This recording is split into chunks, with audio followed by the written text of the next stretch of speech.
Bonsoir à tous, il est 22 heures. Bienvenue dans cette nouvelle édition. Voici les titres.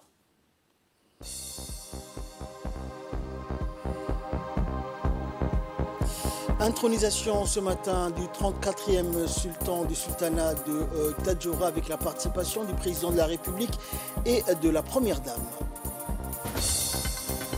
Et en Ouganda, hausse des cas dans la capitale de Kampala concernant le virus Ebola. Voilà pour les titres, bonsoir à tous. Nous sommes le mercredi 26 octobre 2022, une date qui restera gravée dans le marbre pour la République de Djibouti, en particulier pour la communauté afar avec l'intronisation ce matin du 34e sultan de Tadjoura en la personne de Sa Majesté Ali Habib Ahmed et son vizir Ahmed Abdelkader Ahmed. Et cette cérémonie qui a vu la participation du président de la République Ismaël Omar Guelleh et de la première dame et présidente de l'UNFD Khadra Mohamed Haïd. Selon la coutume, un tel événement ne peut se tenir que 2 ans après le décès du précédent sultan décédé, Feu Abdelkader Ahmed. Cette période ayant expiré, jamais donc la ville blanche n'a rassemblé autant de monde pour ce moment historique. Ce sont ainsi des milliers de personnes, aussi bien de l'intérieur du pays que de la région et de par le monde, qui ont convergé vers la ville millénaire. Le coup d'envoi de la cérémonie a été donné donc tôt ce matin sous un ciel clément avec un enchaînement des rites très précis dans leur déroulement. Comme le veut la tradition, depuis des centaines d'années, les rituels ont débuté à l'aube par le sacrifice d'un bœuf. Et pourquoi ce sacrifice? D'abord, elle a une valeur symbolique et festive à l'occasion d'un nouveau règne qui débute. Et ensuite, et surtout, grâce donc la peau de la bête servira à confectionner le nouveau tambour, le dinkara, comme nous le verrons donc dans la suite. En mai 2019, lors du décès du précédent sultan Abdelkader Ahmed, les 2 tambours du pouvoir étaient enterrés pour signifier la fin de son règne. À l'aube, donc aujourd'hui, le dinkara a été déterré pour être remplacé par un symbole de pouvoir similaire. Et dans le cheminement du rituel d'intronisation, il a pu donc également assister aussitôt dans la matinée au rituel relatif au déterrement des tambours sultaniques. Il s'agit là des rituels d'intronisation d'un nouveau sultan. Et comme à l'accoutumée, ces rituels débutent tout d'abord par une opération de déterrement menée par le clan Ayrul Lasso, roublé donc Omarto, et en présence des clans Burhanto et Dignité, ainsi que le clan Ad-Ali Daoud Dignité, des tambours jusque-là enterrés, suite donc au décès du sultan précédent, Feu Abdelkader Ahmed.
Et aujourd'hui, donc, la Ville Blanche, comme vous avez pu le voir, était dans une ambiance festive particulière, une mobilisation exceptionnelle.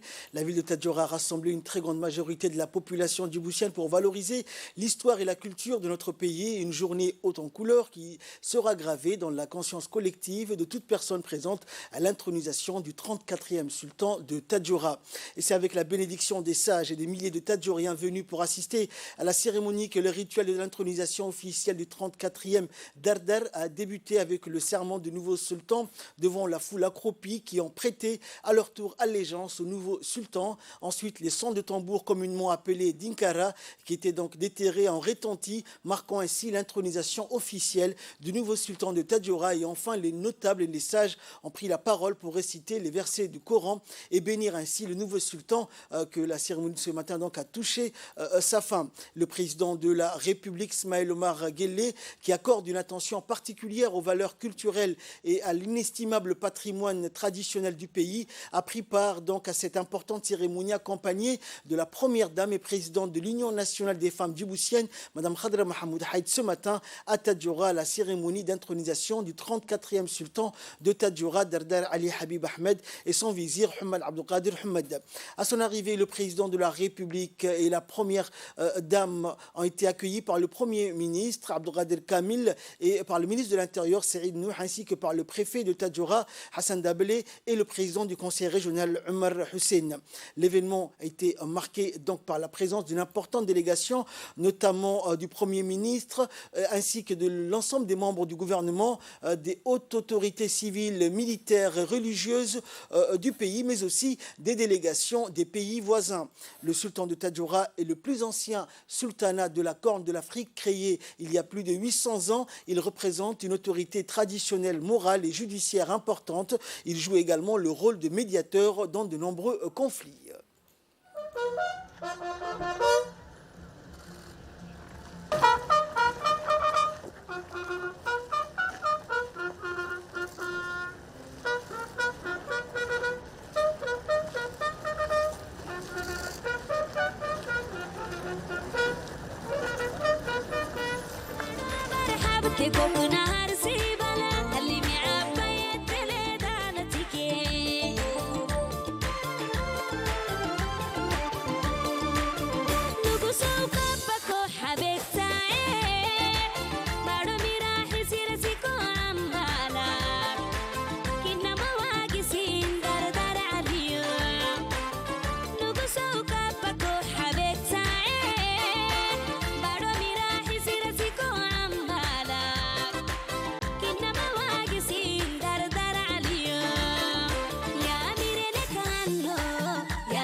Force donc est de reconnaître qu'à travers cette pratique, chaque clan et tribu ne se contente non seulement de s'acquitter de leurs devoirs en exécutant soigneusement, comme le veut la tradition, certaines étapes propres à chacun, mais également laisse voir son attachement aux valeurs culturelles et ancestrales.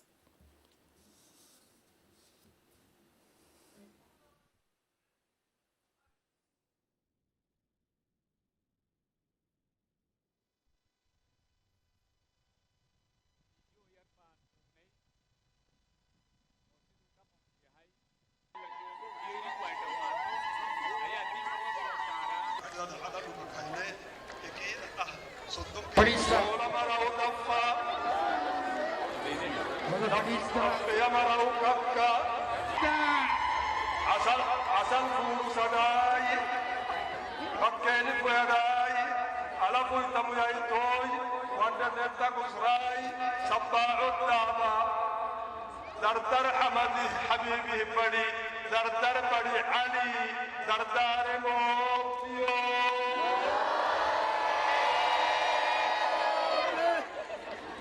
सोला मरा उदप्पा दप्पे मरा उकक्का असल फूड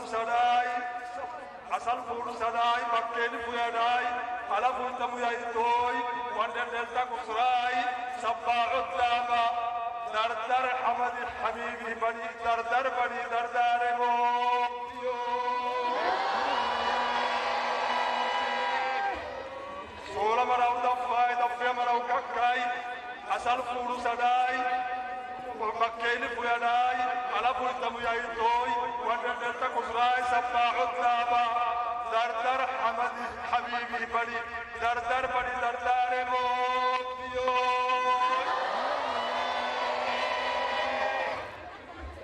दरदर अब्दुल कादिर बड़ी हिम्मत मनोइते के मोतियो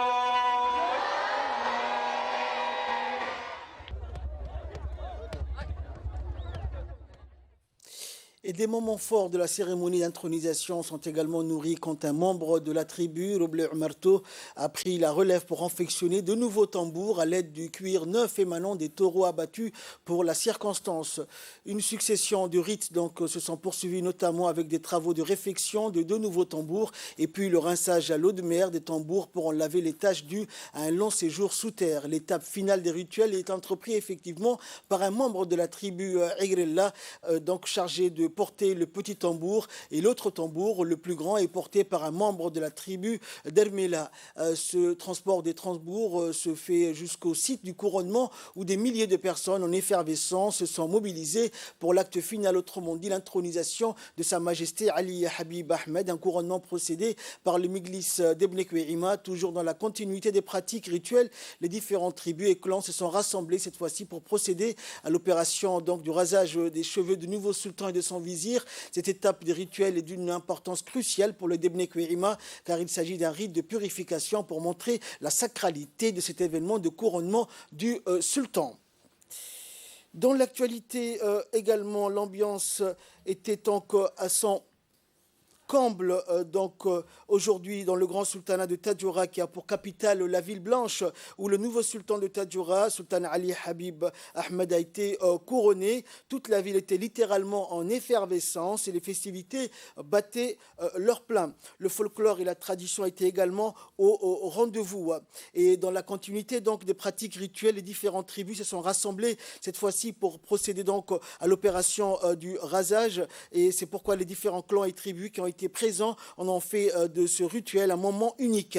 Pour vous rappeler l'histoire, le rite du rasage des cheveux ou rite de purification du sultan a toujours été procédé par les clans cités. La partie droite est rasée par le clan Daoud Dignité, la partie gauche est rasée par le clan Harkamela et la finition est assurée par un membre du clan Assaablé Madité.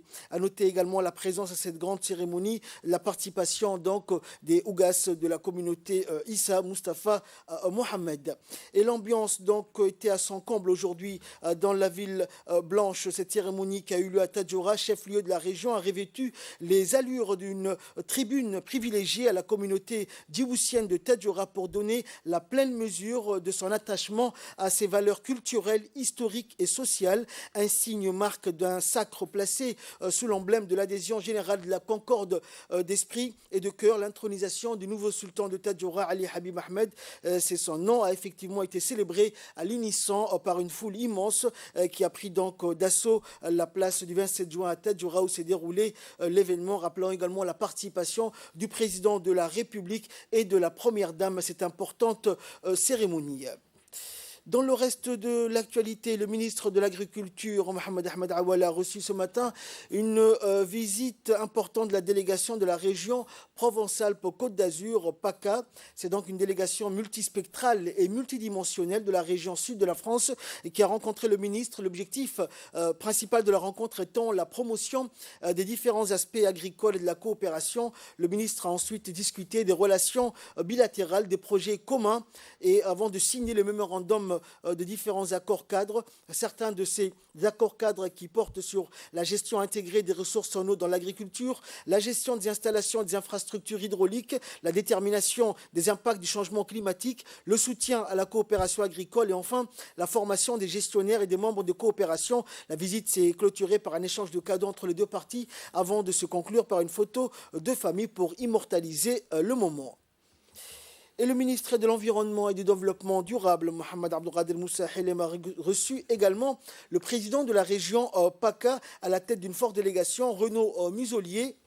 Le président Muselier et le ministre de l'Environnement ont discuté de la coopération entre la région PACA et le ministère de l'Environnement et du Développement durable. À l'occasion de la visite du président Muselier, une convention cadre de coopération a été également signée entre le ministre et le parc national du Port-Cros et le parc naturel régional de Camargue. Cette convention facilitera notamment la constitution de réseaux d'aires protégées terrestres et marines, la création de réserves et biosphères de l'UNESCO, le développement d'un tourisme maîtrisé et respectueux de l'environnement, la lutte contre la pollution liée aux déchets et la formation des équipes de gestionnaires des aires protégées. 3 jours après donc, le lancement de la conférence sur le climat qui s'est clôturée hier, partager donc des connaissances et échanger les expériences sur le changement climatique. Tels étaient donc les objectifs de cette conférence. Une pléiade d'intellectuels et chercheurs qui ont croisé leur vision aux questions environnementales et nouveaux défis sanitaires. Ces différentes thématiques ont également trait aux conséquences causées par le changement climatique et ses effets sur l'agriculture, les transports et la mobilité, l'énergie et la transition vers des sociétés viables, la recherche, les réponses aux crises sanitaires, la prévention et les modes de vie sains. Ces regards croisés ont eu pour mission d'impulser un nouveau regard afin de relever le plus grand défi auquel notre monde est confronté, c'est-à-dire le changement climatique. Aujourd'hui, la Corne de l'Afrique subit les effets du changement climatique les plus importants de toutes les régions du monde en refaçonnant le paysage sécuritaire, les sécheresses et les phénomènes climatiques touchant des millions de personnes et menaçant leurs moyens de subsistance. Et après la clôture de la conférence sur le climat, s'est tenue donc une conférence de presse entre la presse écrite, audiovisuelle ainsi que les différents responsables présents lors de cette conférence. Regardez. L'histoire du Djibouti jeune a été accompagnée par la recherche scientifique, comme vous le savez tous. Et ça a été un bénéfice très important. Cette expérience que Djibouti a acquise à travers ses propres ressources humaines a permis de pouvoir se projeter davantage à cette problématique des impacts des changements climatiques qui nuisent et même menacent la biodiversité en général sur la planète Terre. Et en cela, cette conférence est un tournant. Comme l'a dit tout à l'heure le ministre dans son discours de clôture, c'est que c'est un événement quasi unique qui s'est déroulé, qui a permis véritablement de manière extrêmement ouverte et large de partager les idées des uns et des autres, depuis les scientifiques dans les sciences naturelles, vers les sociétés civiles, les ONG. Il y a eu un échange extrêmement fructueux. Tous ces événements ont été enregistrés de A à Z et seront dépouillés davantage. Mais déjà, les échanges que nous avons eus, ce sont de nombreuses promesses, donc là j'arrive à votre question, de partenariat. Cet esprit de partenariat est essentiel, de partenariat au même niveau. Et passer le temps où on avait donc des gens qui venaient, des experts, etc., il y a eu une évolution extraordinaire. Et je remercie personnellement aussi les institutions internationales qui ont beaucoup aidé à aller dans ce sens. Djibouti peut héberger une centre régionale, un centre, disons, mondial aussi, pas seulement pour l'Afrique, pour la région, mais pour le monde, pour proposer des solutions d'adaptation basées sur la science. Et cette science-innovation est vraiment au centre de l'enjeu de répondre au changement climatique. Le message d'apporter à COP27, c'est que même tous les petits États peuvent avoir des solutions à proposer et cette initiative par le gouvernement du Djibouti est extraordinaire. Donc UNESCO confirme et affirme son soutien pour le gouvernement du Djibouti pour la mise en œuvre de cet observatoire, pour l'opération. Et UNESCO va apporter tous ces réseaux scientifiques du monde entier sur la gestion de l'eau, gestion du changement climatique, accès aux sciences ouvertes, pour que cette centre soit opérationnelle et proposer des solutions d'adaptation au peuple djiboutien. En fait, c'est vrai que cet observatoire vient d'être créé, mais c'est un processus qui a démarré il y a très longtemps, dans la tête de notre ministre de l'Enseignement supérieur, le docteur Nabil, et du directeur général du CERD, docteur Jaloudine. Et ça fait depuis 4 ans que nous essayons d'avoir un travail avec nos différents partenaires, à savoir l'IRD, l'AIEA et l'UNESCO, pour identifier et mettre en place des thématiques et des axes de travail. Donc c'est un long processus qui nous a permis d'arriver à cette inauguration qui s'est passée dans les locaux de l'Observatoire le 23 octobre et à ce sommet. Ce sommet a eu 9 panels qui représentent le large spectre des activités de l'Observatoire, qui peuvent être réduites à 4 grands axes thématiques. La modélisation climatique, dont on ne peut pas se passer pour pouvoir avoir une idée des types de la modification de notre environnement. L'approche One Health que nous avons voulu intégrer grâce aux recommandations de notre partenaire de l'IRD, à savoir qu'il faudrait prendre en considération la santé de tous, faire une seule santé, que ce soit pour l'environnement, mais aussi pour les êtres humains, faire en sorte que l'on puisse avoir une gestion de l'eau plus rationalisée et plus spécifique en utilisant des techniques nucléaires dont l'AIEA met à disposition. On a reçu des équipements qui nous permettent d'identifier la recharge des nappes phréatiques, mais aussi de pouvoir voir quel type de stress les plantes subissent. Le 4e axe étant bien sûr la biodiversité et les maladies émergentes. La Covid n'est pas la seule maladie zoonotique que l'on va subir. Et dans ce contexte-là, je voudrais aussi remercier l'AIEA qui nous a aidés, qui nous a fourni en équipement en RT-PCR durant ce moment où le monde a quand même un peu tremblé face à cette épidémie. Écoutons également l'intervention du ministre de l'Enseignement supérieur et de la Recherche, Dr Nabil Mohamed Ahmed, lors de cette conférence de presse. Ce sur quoi on se projette, c'est comment travailler ensemble. Il y a eu un certain nombre d'accords qui ont été signés en parallèle. Et à la suite de ce sommet, il y aura une réunion restreinte pour faire un compte rendu et proposer des voies d'orientation de travail.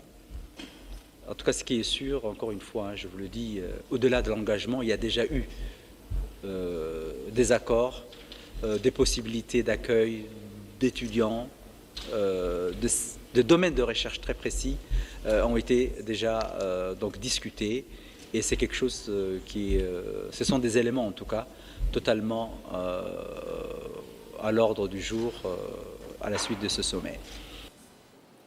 Autre nouvelle du pays, la première édition de la Semaine nationale de la cybersécurité organisée par l'Agence nationale des systèmes d'information de l'État, l'ANSSI, bat son plein dans la ville de Djibouti. Après la police et la gendarmerie, c'est au tour des professionnels de la technologie et de l'information du secteur public et privé de participer à cette campagne de sensibilisation sur la cybersécurité autour d'une table ronde organisée au Sheraton Hotel. Cet atelier qui s'inscrit dans le cadre de la Semaine nationale de la cybersécurité a été présidé par le directeur général de l'ANSSI, Moustapha Mohamed Ismail. Au cours de cet atelier de réflexion et d'échange d'idées, les professionnels de la technologie et de l'information du secteur public et privé conviés à cet atelier ont longuement débattu et échangé sur les actes d'intrusion des cybercriminels, notamment comment faire face à ce fléau. Et dans un contexte d'augmentation des infractions commises sur Internet facilité par la généralisation de l'utilisation des nouvelles technologies par les particuliers et les entreprises, les professionnels de la technologie et de l'information du secteur public et privé jouent un rôle crucial dans la lutte contre la cybercriminalité.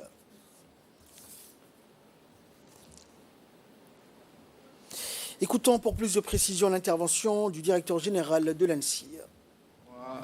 Tout d'abord, de vous souhaiter la bienvenue à notre table ronde d'échange et de réflexion sur le cadre de la cybersécurité dans notre pays. Comme vous le savez, l'ANSSI a initié la première édition de la Semaine nationale de cybersécurité avec pour objectif de sensibiliser dans un premier temps l'ensemble des acteurs clés de la lutte contre la cybercriminalité, mais aussi pour créer et échanger et avoir un cadre de coopération entre les différentes parties prenantes de cette problématique. Comme vous le savez, notre pays connaît une profonde transformation et est engagé dans la numérisation de ses procédures et services publics pour le rendre beaucoup plus efficace, beaucoup plus performant et aussi moderne. Donc comment et quels sont les dispositifs existants dans notre pays pour encadrer ces délits, mais aussi protéger nos infrastructures. Une des missions principales de l'ANSSI étant de protéger surtout et de veiller à ce que les systèmes d'information de l'État soient sécurisés et surtout fiables. Nécrologie à présent, c'est avec une profonde tristesse que nous avons appris le décès de l'ancien député djiboutien Antoine Michel Barthélémy, décédé aujourd'hui à l'hôpital Le Pelletier. Ancien député à l'Assemblée nationale, il a dirigé plusieurs symposiums sur la langue, dont un grand symposium organisé par le chef de l'État. Et il était aussi un membre éminent du Somalipen. Antoine Michel Barthélémy était connu pour être un homme de culture. C'est à ce titre qu'il avait dirigé plusieurs symposiums sur la langue somalie organisés à Djibouti à l'initiative du président de la République. Né le 15 juin 1950 à Deridawa, donc Ethiopie, Michel a laissé derrière lui une famille, 2 enfants et une veuve également, une grande personnalité politique pour la lutte pour l'indépendance, très connu à Djibouti, patriote hors pair. Il a servi la patrie avec ferveur et patriotisme. Antoine Michel, ancien député, était très connu pour son comportement digne de sagesse, humble et généreux. Le défunt était également très apprécié par ses compatriotes pour son accessibilité et sa sympathie naturelle envers sa communauté djiboutienne. Nous prions Allah Tout-Puissant d'avoir pitié de son âme et de lui accorder son paradis éternel. Inna lillahi wa inna ilayhi raji'un. Enfin, pour clore l'actualité nationale, les contrôleurs sanitaires de la brigade mobile du laboratoire national d'analyse alimentaire, le laboratoire LANA et la gendarmerie nationale de la brigade d'Anguela ont procédé aujourd'hui à l'inspection de l'entrepôt situé dans la zone industrielle Boulaos. En effet, il a été saisi une importante quantité de denrées alimentaires mélangées avec des produits d'entretien cosmétiques tels que javel, gel, produits liquides de lavage de mains. Tous ces produits étaient périmés, falsifiés et impropres à la consommation humaine.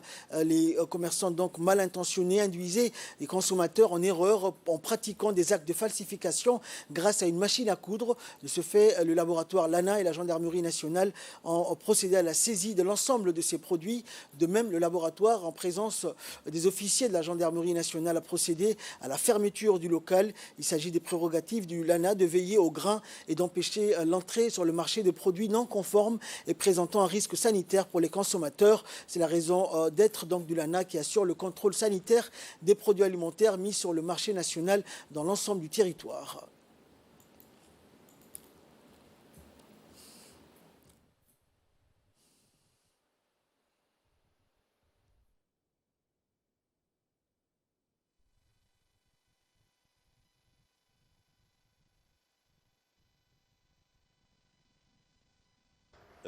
Ce matin, le contrôleur sanitaire du laboratoire LANA, en collaboration avec la gendarmerie nationale de la brigade d'Enguela, ont effectué une inspection sanitaire. Suite à cette inspection, nous avons constaté dans cet entrepôt la présence de produits périmés et également on a remarqué que le commerçant de la place effectuait un acte de falsification disant que les chips périmés, l'emballage de chips périmés, il changeait l'emballage de chips périmés et mettait dans des sacs. Donc grâce à une machine à coudre. Ce qu'on a constaté vraiment, c'est que les produits alimentaires étaient mélangés avec des produits d'entretien comme le javel, le gel et savon de lavage de mains. Donc à cette occasion, nous remercions la gendarmerie nationale qui a collaboré avec le laboratoire LANA. Suite des renseignements regroupés dans la journée du 25 octobre 2022, nous avons procédé à la saisie d'un lot important de produits alimentaires et d'entretien expirés. Dans cette optique, une enquête a été ouverte. Les auteurs présumés seront traduits devant le procureur de la République pour répondre à les actes. Actualité internationale à présent en Ouganda, hausse des cas d'Ebola dans la capitale Kampala. L'Ouganda a signalé 9 nouveaux cas de la maladie à virus Ebola dans sa capitale, portant le nombre total d'infections connu à 14 en cours des 2 derniers jours, ont indiqué les autorités sanitaires ougandaises et l'OMS. Au total, l'OMS a confirmé 80 cas d'Ebola en Ouganda depuis le 20 septembre, dont 44 décès. L'agence onusienne basée à Genève a recommandé l'intensification de la recherche des cas contacts pour endiguer la propagation de maladies contagieuses comme Ebola. Il n'existe aucun vaccin prouvé contre la souche soudanaise d'Ebola qui touche l'Ouganda, virus découvert pour la première fois chez l'homme en 1974 dans le nord-ouest de la République démocratique du Congo. Ebola est mortel et difficile à contrôler dans les milieux urbains. Sa transmission humaine se fait par les liquides corporels avec pour principaux symptômes de la fièvre, des vomissements, des saignements et de la diarrhée. C'est la fin de cette édition. Merci à vous de nous avoir suivis. Excellente soirée sur Télé Djibouti.